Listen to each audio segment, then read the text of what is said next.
L'année 2000 marque une période importante pour le système éducatif québécois. C'est le début d'une une réforme qui nous rend dans la modernité et se préoccupe de la réussite du plus grand nombre de Québécois possible. Sous cette réforme, les parents jouent un rôle très important en tant qu'accompagnateurs auprès de leurs enfants durant l'acquisition des connaissances et compétences. Lors de cette présentation sur le programme de formation de l'École québécoise, nous allons parler des missions de l'École québécoise, les visées et orientations du programme, les domaines généraux de formation, la notion des compétences transversales ainsi que disciplinaires, divisées en domaines d'apprentissage. Nous allons parler de l'interdisciplinarité et de son importance et le rôle de vous, les parents. L'École québécoise a 3 missions. 1. D'instruire dans un monde du savoir, c'est-à-dire soutenir le développement cognitif et la maîtrise des savoirs. 2. De socialiser dans un monde pluraliste. L'agent de cohésion, c'est l'école. Elle contribue à l'apprentissage du vivre ensemble. 3. De qualifier dans un monde en changement, de rendre possible la réussite scolaire de tous les élèves, faciliter leur intégration sociale et professionnelle, quelle que soit la voie qu'ils choisissent. Le schéma représente l'organisation générale du programme de formation de l'École québécoise. Comme vous constatez, c'est l'élève qui est au centre de ses apprentissages. Il est responsable de ses apprentissages et il apprend dans l'action.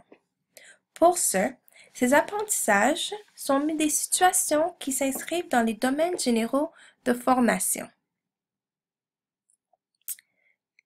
Les situations d'apprentissage leur permettent de développer des compétences dites transversales et des compétences disciplinaires.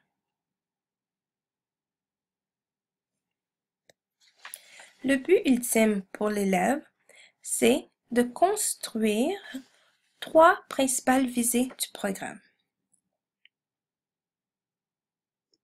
Celle de construire une vision du monde, de structurer son identité et de développer un pouvoir d'action pour qu'il soit bien préparé à relever les défis du 21e siècle.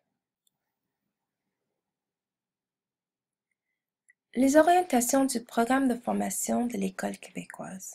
L'École québécoise souhaite la réussite pour tous, une formation centrée dans le développement des compétences, l'évaluation au service de l'apprentissage et une formation décloisonnée, c'est-à-dire interdisciplinaire. Les domaines généraux de formation. Les domaines généraux de formation sont les problématiques contemporaines auxquelles les élèves font face au quotidien.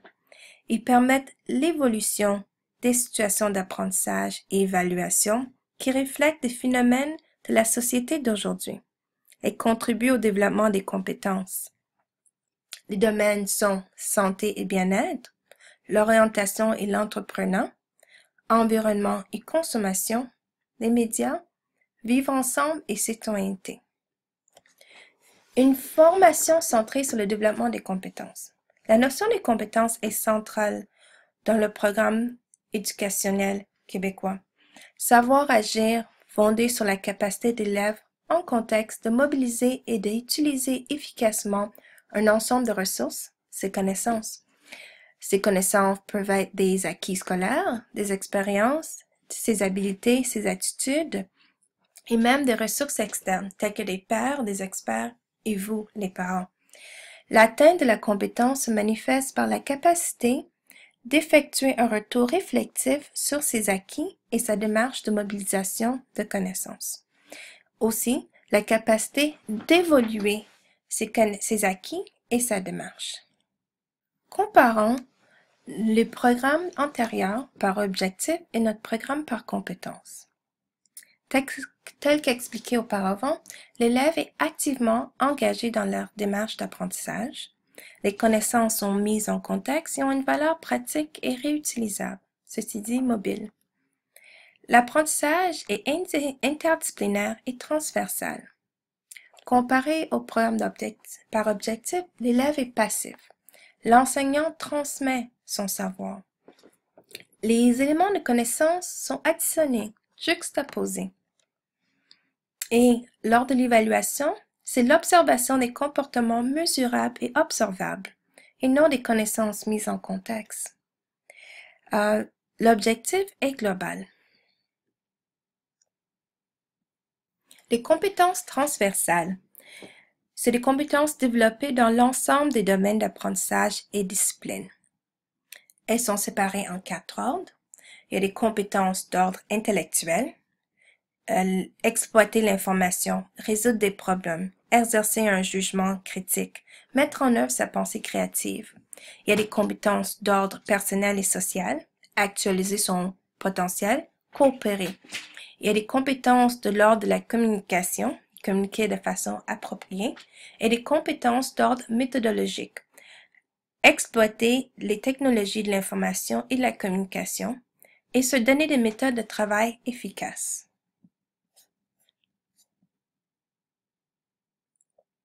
Les compétences disciplinaires sont divisées par domaine d'apprentissage. Il y a environ 3 compétences par discipline. Les disciplines sont divisées, comme je disais, par des domaines d'apprentissage, tels que les domaines de langue et domaines des arts. Allons voir un peu plus près. Les domaines d'apprentissage regroupent les disciplines selon leur objet d'étude ou leur champ d'activité. Les domaines sont les domaines des arts, des langues, des mathématiques et sciences et technologies, de l'univers social et du développement personnel. Allons voir de plus près une situation d'apprentissage en sciences et technologies. En sciences et technologies, il y a 3 compétences. Compétence 1. Chercher des réponses ou des solutions à des problèmes d'ordre scientifique ou technologique. Compétence 2. Mettre à profit ses connaissances scientifiques et technologiques. Et 3. Communiquer à l'aide des langages utilisés en sciences et en technologie. Imaginons une situation d'apprentissage et d'évaluation où nous demandons à l'élève d'évaluer l'impact des cellulaires sur notre société et sur l'environnement.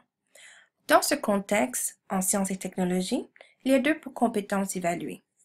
Mettre à profit ses connaissances scientifiques et technologiques et communiquer à l'aide des langues utilisées en sciences et en technologie. De plus, il y a un peu d'interdisciplinarité qui se produit. Nous pouvons aller chercher aussi des compétences dans le domaine des langues, telles que demander à l'élève de lire des textes variés et de communiquer oralement, et aussi des compétences dans l'univers social, étant donné que nous demandons à l'élève d'évaluer l'impact social. Une des orientations importantes de l'école québécoise, c'est une formation décloisonnée, c'est-à-dire une formation interdisciplinaire. Ceci est un exemple d'une situation d'apprentissage et d'évaluation interdisciplinaire. Maintenant, parlons du rôle des parents. Les parents sont les premiers éducateurs des élèves, des enfants. C'est avec la famille que l'enfant apprend des façons de vivre, de faire, de s'exprimer et d'interagir avec des différentes personnes. Les parents ont une place importante au cœur du système éducatif. Ils accompagnent leurs enfants en leur offrant à la maison un soutien favorisant leur réussite scolaire. La communication entre parents et enseignants de façon bidirectionnelle est essentielle. Elle permet d'éclairer les parents sur la progression de leurs enfants et il permet aux enseignants de partager des stratégies pouvant être utiles aux parents pour mieux accompagner leurs enfants dans leur apprentissage. Les parents ont aussi une place importante à l'école. Ils peuvent faire du volontariat. Ils sont invités à donner un coup de main à l'école, par exemple dans l'accompagnement des élèves lors des sorties, et même dans une position de prise de décision, où ils peuvent participer au niveau des comités d'école comme représentants des parents. Je vous remercie de votre temps et si vous avez des questions, s'il vous plaît, communiquez avec moi. Bonne journée.